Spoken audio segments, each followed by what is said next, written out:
നിങ്ങളുടെ കുട്ടികളുടെ ഹോംവർക്ക് മൊബൈലിലാണോ ചെയ്യുന്നത്? അതോ കുട്ടി മൊബൈലെടുത്ത് ഒരുപാട് നേരം കളിക്കുന്നുണ്ടോ?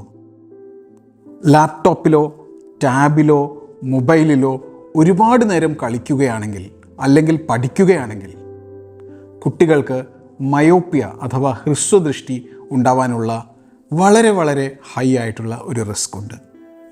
അതുകൊണ്ട് തന്നെ നമ്മുടെയൊക്കെ കുട്ടിക്കാലത്ത് എത്ര കുട്ടികൾക്ക് കണ്ണാടി ഉണ്ടായിരുന്നു നമ്മളുടെ ഫ്രണ്ട്സിന്?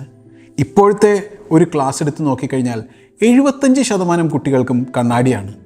അതിൻ്റെ കാരണം ഈ അമിതമായ മൊബൈൽ അല്ലെങ്കിൽ ഡിജിറ്റൽ യൂസാണ്.